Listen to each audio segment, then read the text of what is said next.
عثمانیہ کے دور میں ہی یہودیوں نے یہاں پر آکر اپنی ایک الگ ریاست بنانے کی پلاننگ شروع کر دی تھی، مگر سلطنت عثمانیہ کے آخری سلطان کہ جن کو عبدالحمید ثانی کے نام سے جانا جاتا ہے، وہ اس چیز کو بڑی اچھی طرح سے سمجھ گئے تھے۔ اسی لیے ان کے دور میں یہودی لاکھ کوششوں کے باوجود بھی اپنے مقصد میں کامیاب نہ ہو پائے تھے، اور انہوں نے ان سبھی سازشوں کا بڑی ہوشیاری کے ساتھ مقابلہ کیا تھا۔ مگر دوستو، عبدالحمید ثانی کے بعد سلطنت عثمانیہ حد سے زیادہ کمزور پڑ گئی، اور 1917 میں آخر کار برٹش ایمپائر نے سلطنت عثمانیہ کے اس حصے پر یعنی فلسطین پر قبضہ کر لیا۔ اس کے بعد لگ بھگ اگلی 3 دہائیوں تک یہ پورا علاقہ برٹش ایمپائر کے ہی انڈر میں رہا، اور یہی وہ پورا دور تھا کہ جس میں دنیا بھر کے یہودیوں کو الگ الگ علاقوں سے بلا کر فلسطین میں جمع کرنا شروع کر دیا تھا۔ سب سے پہلے 1947 میں یونائٹڈ نیشن کی طرف سے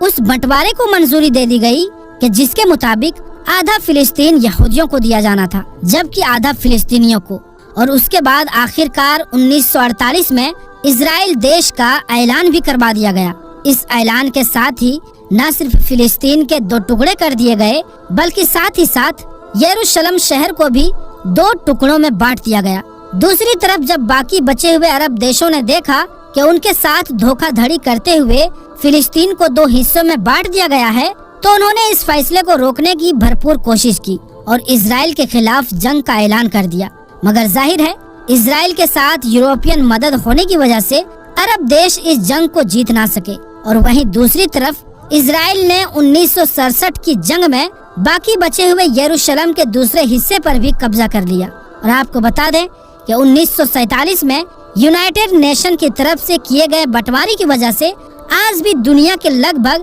سبھی دیش اسرائیل کے پورے یروشلم شہر پر قبضے کو غلط مانتے ہیں، مگر اس کے باوجود بھی اسرائیل دیش کو نہ صرف پورے یروشلم کو اپنے کنٹرول میں لے رکھا ہے بلکہ فلسطین کے بھی زیادہ تر حصے پر قبضہ کر چکا ہے۔ اور پیارے دوستوں، آپ نے ابھی کے موجودہ حالتوں میں دیکھا ہوگا اور سنا بھی ہوگا کہ جیسے ہی اسرائیل پر حملہ ہوا تو سارے کے سارے کفار اسرائیل کے ساتھ اکٹھے ہونے شروع ہو گئے، اور اسرائیل کے پردھان منتری نیتن یاہو نے امریکی راشٹرپتی جو بائیڈن کو فون کر کے مدد کرنے کو کہا۔ جواب میں اس نے کہا کہ آپ کس طرح کی مدد چاہتے ہیں، ہم آپ کو ویسی مدد دیں گے، اور اسرائیل کے لوگوں کی حفاظت ہماری ذمہ داری ہے۔ اس بات سے آپ یہ اندازہ لگا سکتے ہیں کہ کفار کے دلوں میں مسلمانوں کے خلاف کس قدر سے دشمنی کوٹ کوٹ کر بھری ہوئی ہے۔ اور پیارے دوستوں، فلسطین انبیاء کی سرزمین ہونے کے علاوہ مسلمان کا پہلا قبلہ بھی ہے۔ پیارے دوستوں، اب ضرورت